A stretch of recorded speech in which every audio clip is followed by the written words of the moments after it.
Primera Timoteo, capítulo 2, verso 1. Exhorto ante todo a que se hagan rogativas, oraciones, peticiones y acciones de gracias por todos los hombres, por los reyes y por todos los que están en eminencia, para que vivamos quieta y reposadamente en toda piedad y honestidad. Porque esto es bueno y agradable delante de Dios nuestro Salvador, el cual quiere que todos los hombres sean salvos y vengan al conocimiento de la verdad. Porque hay un solo Dios y un solo mediador entre Dios y los hombres, Jesucristo hombre, el cual se dio a sí mismo en rescate por todos, de lo cual se dio testimonio a su debido tiempo. Romanos capítulo 13, versículo 1 dice: sométase toda persona a las autoridades superiores, porque no hay autoridad sino de parte de Dios, y las que hay por Dios han sido establecidas. De modo que quien se opone a la autoridad, a lo establecido por Dios, resiste, y los que resisten acarrean condenación para sí mismos. Porque los magistrados no están para infundir temor al que hace el bien, sino al malo. ¿Quieres pues no temer la autoridad? Haz lo bueno y tendrás alabanza de ella, porque es servidor de Dios para tu bien. Pero si haces lo malo, teme, porque no en vano lleva la espada, pues es servidor de Dios, vengador para castigar al que hace lo malo. Por lo cual es necesario estarles sujetos, no solamente por razón del castigo, sino también por causa de la conciencia. Por esto pagáis también los tributos, porque son servidores de Dios que atienden continuamente a esto mismo. Amén. Tomen asiento.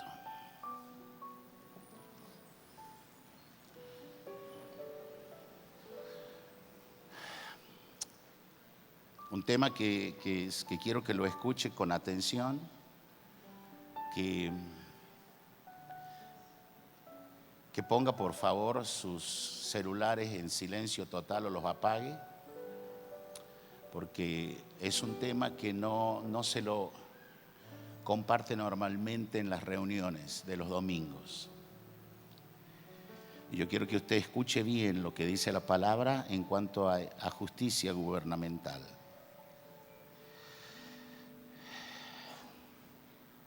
Hemos pasado un trimestre muy desafiante para todos nosotros y gracias a Dios estamos vivos. Hablamos sobre oscuridad y justicia en el trimestre pasado, sobre la justicia vence la oscuridad. Hablamos sobre justicia económica, justicia alimentaria, justicia en seguridad, justicia en salud y sanidad. Y voy a hablarles hoy en este trimestre de gobierno familiar, sobre justicia gubernamental, porque para que haya un gobierno familiar, para que haya familias sanas, estables, seguras, debe haber justicia gubernamental. Gobernantes que entiendan la justicia y caminen por ella. De lo contrario, cuando no es así, se activa Proverbios capítulo 29, verso 2, que dice que cuando los justos gobiernan, el pueblo se alegra, pero que cuando gobierna el impío, los pueblos gimen, entran en profunda depresión, tristeza, inseguridad, ansiedad.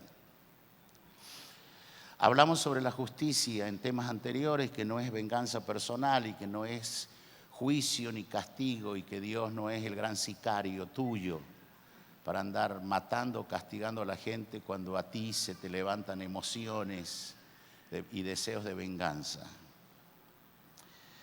La justicia se entiende que debe ser eso, justicia imparcial, sin mirar a quién. Por eso es que aparece una mujer con la venda en los ojos, pero para muchos de nosotros los latinos la justicia es ciega, la justicia no ve, la justicia pareciera que es solamente un nombre para que los demás la pisoteen y pasen por encima. Y si hay alguien que deben entender que es justicia, son los hijos del Eterno, porque toda tu salvación y tu redención está basada primeramente en la justicia, que para que haya salvación Dios tuvo que pagar el precio que demandaba la justicia por haber sido fallos nosotros a ella y haberle fallado. El Salmo 23, que es un salmo que a todos nosotros nos gusta repetir, los hijos de Dios, dice: el Señor es mi pastor, nada me faltará. Eso nos encanta a todos. En lugares de delicados pastos me hará descansar. Junto a aguas de reposo me pastoreará, confortará mi alma. Hasta allí no hay problema, pero la siguiente palabra, como que la leemos pero no la entendemos, dice: me guiará por sendas de justicia por amor de su nombre. Y que cuando te guía por la senda de justicia, entonces Él nos conforta y nos guía por esas sendas de justicia. Entonces, cuando uno entiende los caminos de la justicia, Él nos da poder en el valle de la muerte. Dice: me guiará por sendas de justicia por amor de su nombre, y aunque ande en valle de sombra de muerte, no temeré mal alguno, porque tú estarás conmigo, tu vara y tu cayado me infundirán aliento. Entonces, Él nos da poder y te da la seguridad de que si caminas en la justicia eterna, si caminas siendo una persona justa que evalúa y que hace y que vive en la justicia de Dios, aunque andes en valles de sombra o de muerte, no temerás mal alguno, porque la vara y el cayado, la protección y la seguridad de Dios nos infundirán aliento. ¿Por qué los pueblos desfallecen y no tienen aliento cuando no se camina por las sendas de la justicia? Cuando caminamos en la senda de la justicia, entonces se activan el verso 5 y 6 del Salmo 23, dice: aderezas o pones mesa delante de mí en presencia de mis angustiadores. Unges mi cabeza con aceite, mi copa está rebosando. Ciertamente el bien y la misericordia me seguirán todos los días de mi vida, y en la casa del Señor moraré por largos días. Amén. Es decir, cuando caminamos en la senda de justicia, la abundancia se manifiesta, la protección viene, la mesa es puesta delante de nosotros, nuestra copa, nuestra vida rebosa del bien de Dios, y tenemos al bien y la misericordia que nos siguen como guardaespaldas, y el resultado final es: y en la casa del Señor o en el reino de Dios moraré por largos días. Punto final, se acabó. Una persona que camina en la justicia, entonces Dios le manifestó como pastor y guía, y termina sus días en felicidad y en gozo. La justicia, dijimos en mensajes anteriores, que la justicia es poderosa, no pasiva. Cuando Cristo vino, la justicia a través de Cristo se manifestó en forma activa, violenta, contra el mal que oprimía a la gente, contra la opresión que tenía la gente, primeramente espiritual. Luego Jesús dijo: dad al César lo que es de César y a Dios lo que es de Dios. Lo que les dio a entender es: esto del hombre va a terminar pasando, y ustedes no deben vivir por las circunstancias de ese imperio, sino denle a César lo que es de César y a Dios lo que es de Dios. Ustedes no pueden llevar la imagen de este sistema, no pueden vivir por él. Este sistema está en medio de ustedes para oprimirlo, pero ustedes viven por encima, por el reino de Dios. Siempre la gente se ha preguntado por qué los apóstoles no promovieron una revuelta con un sistema como era Roma, opresor, que tenía a la gente en opresión, por la cantidad de esclavos que había en el imperio, y la masacre iba a ser muy alta. Pero la palabra de Dios aseguraba que con el tiempo todos los reinos del mundo caerían, porque son circunstanciales. Y por eso dice: los reinos de este mundo han venido a ser del Señor y de su Cristo. Un día todo lo que usted ve que es injusticia va a terminar, y la tierra va a volver a ser recreada con Cristo y su iglesia y su reino manifestado en las naciones. Alguien dirá: consuelo de tonto. No, seguridad eterna, de que nuestra vida no estamos trabajando en vano, sino para un propósito claro. En el caso de Jesús, la justicia fue activa, fue poderosa. echó fuera a los demonios, los sacudió con violencia. Por donde Jesús iba, hacía milagros, sanando y libertando a la gente, y muchos endemoniados eran libertados, y su fama comenzó a extenderse. Cuando esto comenzó a suceder en su vida pública, en su ministerio, recorrió Jesús toda Galilea, enseñando en las sinagogas de ellos y predicando el evangelio del reino y sanando toda enfermedad y toda dolencia en el pueblo. En el corazón del hombre caído, sin Dios, aún en el corazón del hombre caído, sin Dios, tiene un anhelo por el reino supremo, tiene un anhelo adentro de su alma que no lo puede llenar las satisfacciones pasajeras de este sistema. Tiene el clamor por una sociedad justa y recta, por una sociedad, tiene el clamor de que las cosas no están correctas, sino que vivimos en un mundo lleno de injusticias y de depravaciones y de maldad. Y en el corazón del hombre, aún caído, clama por el reino supremo. Tiene un clamor por una sociedad justa y recta. Toda la humanidad, toda la creación, dice la Biblia, que gime bajo una administración de una humanidad caída, injusta, y añora un mundo mejor. Por eso Jesús enseñó a orar: venga tu reino, hágase tu voluntad aquí en la tierra como se hace en el cielo. ¿Me están siguiendo hasta allí? Juan de Patmos vio claramente el triunfo final de la justicia. Lo vio cuando escribió Apocalipsis, cuando exclamó triunfalmente: los reinos de este mundo han caído y todos han venido a ser del Señor y de su Cristo. Lo vio cuando escribió en Apocalipsis 14 que Dios castigará a todos aquellos que destruyen la tierra. Lo vio antes que Roma cayera. Lo vio antes que se levantaran la maldad y los Hitler modernos y los Stalin. Lo vio antes que las perversidades humanas. Él vio al Cristo eterno y la guerra cósmica que habría y toda la creación adorándolo, y Pablo también lo vio. Levánteme su mano derecha. Pablo escribió en Filipenses estas palabras inmortales: haya en vosotros este sentir el cual hubo en Cristo Jesús, el cual, siendo en forma de Dios, igual que Dios, no estimó el ser igual a Dios como cosa que aferrarse, sino que se despojó a sí mismo y tomó forma humana, hecho semejante a los hombres, y estando en la condición de hombre se humilló hasta la muerte, y muerte de cruz, por lo cual Dios lo levantó hasta lo sumo y le dio un nombre que es sobre todo nombre, para que en el nombre de Jesús se doble toda rodilla en los cielos, en la tierra y debajo de la tierra, y toda lengua confiese que Jesucristo es el Señor, para gloria de Dios Padre. No importa cuánto diga el sistema, no importa cuánto antivalores se haga hoy en día, la historia ya está escrito y el mundo va a venir a ser del Señor y de su Cristo, y todos los malos y los sistemas van a pasar y el reino de Dios va a prevalecer en las naciones.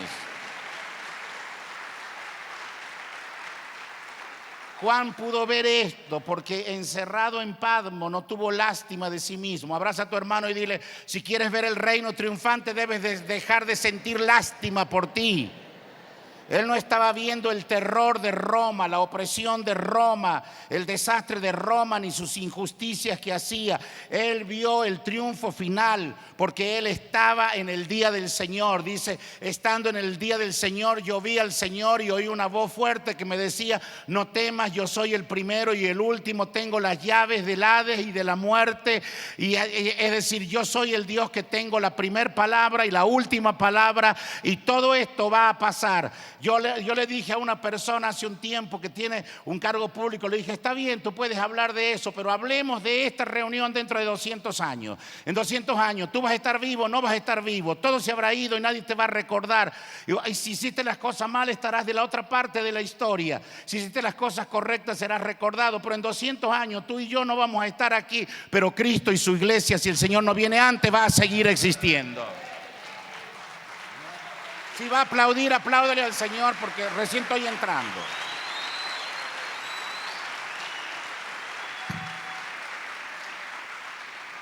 Todavía, abraza a tu hermano y dile, todavía no se ha manifestado, pero ya está decretado. Y se nos dice que Él nos hizo reyes y sacerdotes según el poder de su sangre para siempre.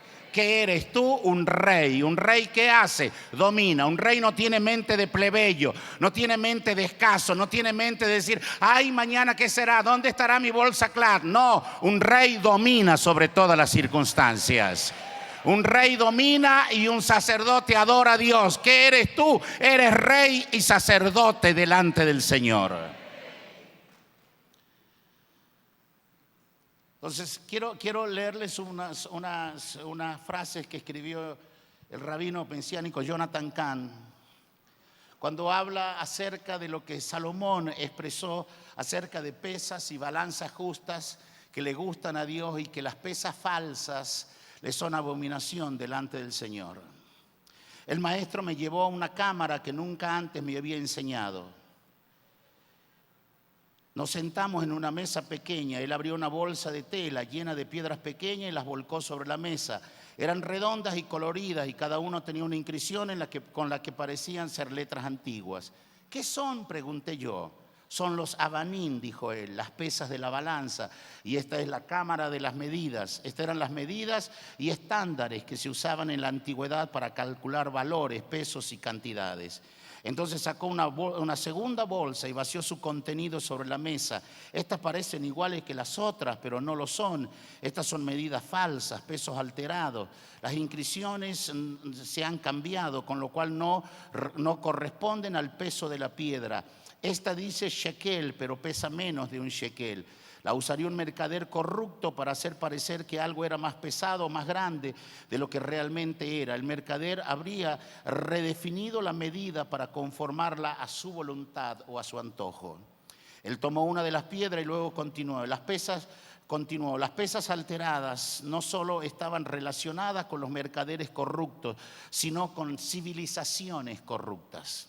Cuando una civilización redefine sus valores, cuando cambia los significados y definiciones de la realidad, alejándolos de Dios y del orden creado, cuando altera las medidas de la moralidad, del bien y del mal, para conformarlos con su voluntad y sus deseos, está manejando pesos alterados, medidas falsas, balanzas engañosas. Está convirtiendo lo objetivo en subjetivo y el hombre en Dios.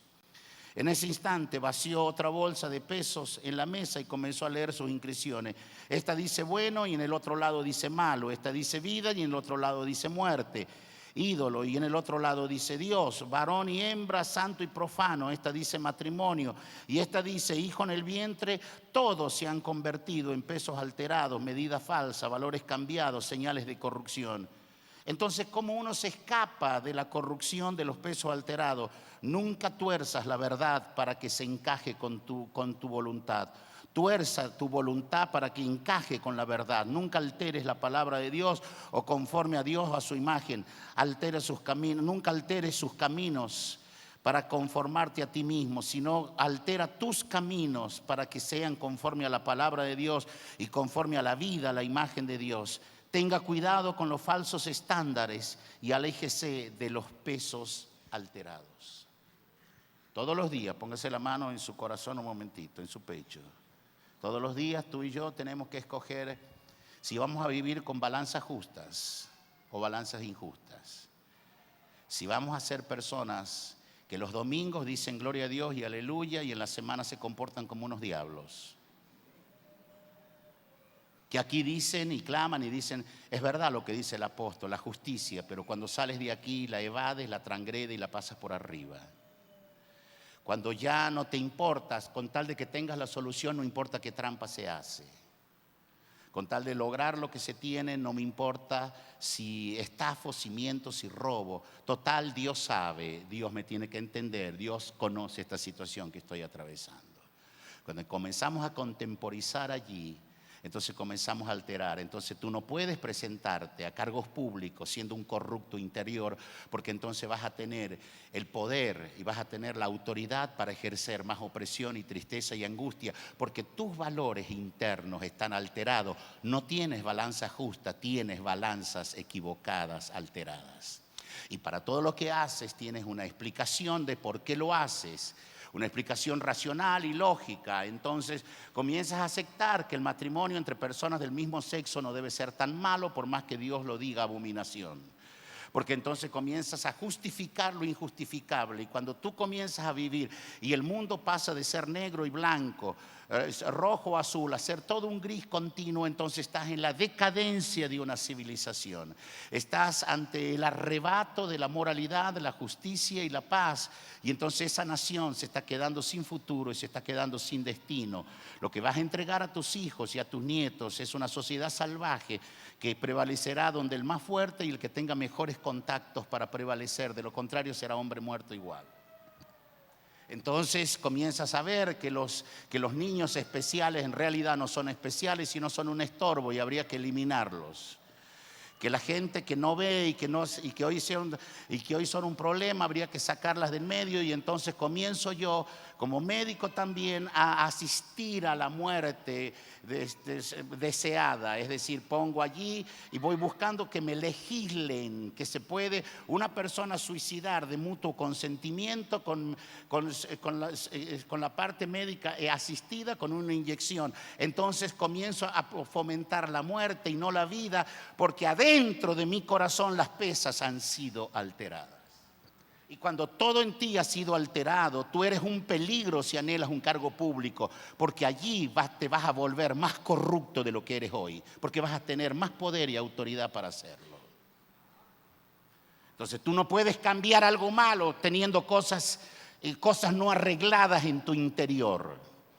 Tú no puedes apoyar a candidatos que no creen en la familia, que no creen en nada, que todos te dicen que después lo van a ver, que lo importante es la economía. La economía no es lo importante, lo importante es los valores y las pesas justas, porque cuando tú tienes gobernantes justos, comerciantes justos, padres justos, hijos justos, entonces vamos a vivir en una sociedad justa y vamos a vivir en quietud y en reposo y en toda piedad y honestidad, y entonces vamos a tener avance.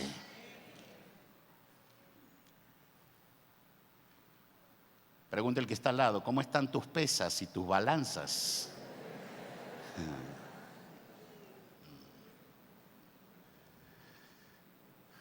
Mientras caminamos en justicia y con la esperanza gloriosa, entonces entendamos esto que le acabo de leer, pero entendamos que enfrentamos 3 obstáculos. Primer obstáculo que enfrentamos, Satanás. Apocalipsis 12:9 dice, la serpiente antigua que se llama Diablo y Satanás. Destructor, dragón, serpiente antigua, ladrón, homicida, padre de mentiras, lo dice la Biblia que es. El mismo que tentó a Adán y a Eva en el huerto o a Jesús en el desierto. Es el mismo que persiste en detenernos. Perdón, antes de continuar. Lo vi en mi espíritu recién. Hay mucha gente acá, jóvenes, parejas, teniendo relaciones sexuales antes del matrimonio. Y usted lo dice que lo hace porque todo el mundo lo hace. Para la ley de Dios y para su justicia eso es fornicación. Y la Biblia dice que los fornicarios y los adúlteros serán lanzados al lago de fuego. ¿Quieres 7 minutos de placer y un lago de fuego eterno o quieres hacer lo correcto y vivir eternamente? Pregúntese. Están sentados aquí y usted sabe a quienes yo le hablo.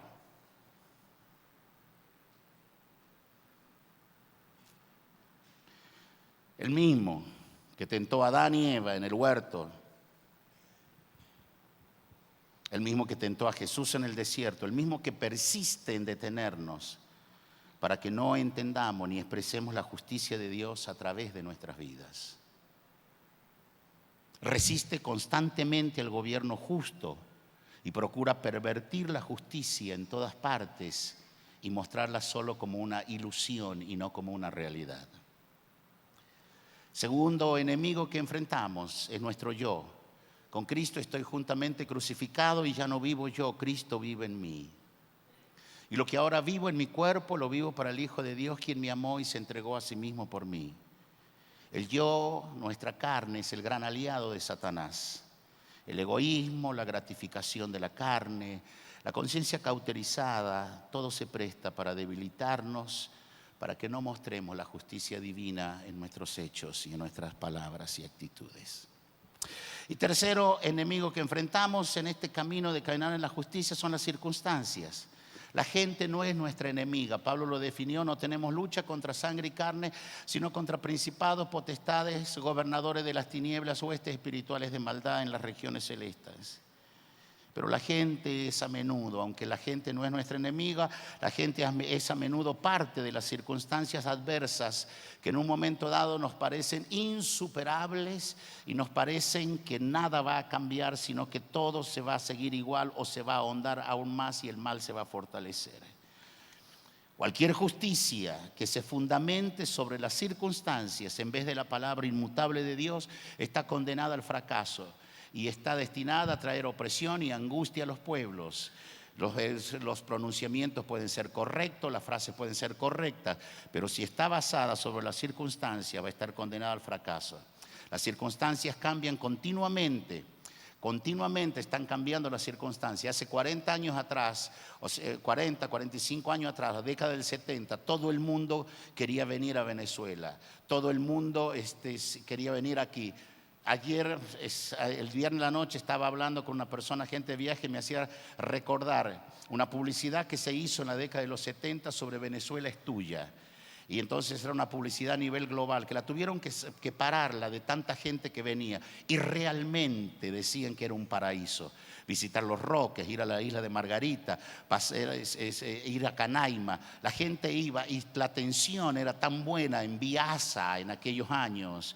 Y toda la atención era y todo alcanzaba, y que no había un sentido de seguridad, de cosas que todo el mundo, este era el país soñado, que todo el mundo quería venir. Circunstancialmente estamos viviendo una época, está barato, dame dos. El bolívar fuerte, usted no necesitaba cambiar bolívares para irse a Europa, los llevaba con usted y allá se peleaban para cambiárselos. Estamos como el tango. ¿Te acordás, hermano, qué tiempos aquellos? Un tiempo bárbaro. 40 años más adelante, todo el mundo se quiere ir y nadie se quiere quedar. Antes te envidiaban cuando tú venías y te decían yo quiero ir y no podían. Ahora te miran con lástima si te quedas. ¿Por qué no te vas? Vio cómo las circunstancias pueden cambiar, pero cuando tú estás basado sobre una palabra eterna que Dios te ha dado y que todo esto va a pasar, tú te quedas, tú confías, no porque eres un cabeza dura, sino porque torre fuerte es el nombre del Señor. A Él correrá el justo y va a ser levantado y la justicia va a prevalecer y se van a hacer negocios en Venezuela y va a resplandecer la luz y la justicia y va a venir la luz esplendorosa del Señor y la maldad va a ser barrida y la justicia va a ser manifestada. Si yo fuera usted, aplaudiera y me emocionara todavía más.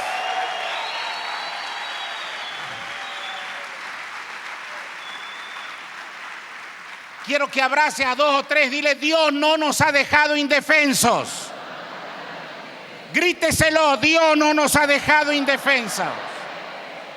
Dios nos ha guardado. El mismo Espíritu que levantó a Jesús de entre los muertos es el que vive en ustedes. Va a vivificar vuestros cuerpos mortales por el Espíritu que está en nosotros. Aleluya. La iglesia ha sobrevivido a todos los ataques de la tiniebla. La iglesia ha vencido a todos los ataques que le ha hecho y la iglesia va a vencer a todos los ataques porque no estamos basados sobre un hombre muerto, estamos basados sobre un Cristo resucitado. Aleluya.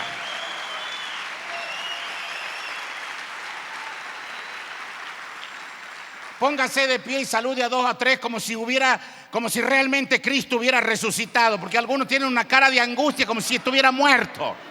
Dile: Cristo ha resucitado. El Señor va a traer su luz y su justicia. va a alumbrar tu camino, va a traer tu causa justa, va a redimir el bien. Gloria al nombre del Señor, aleluya.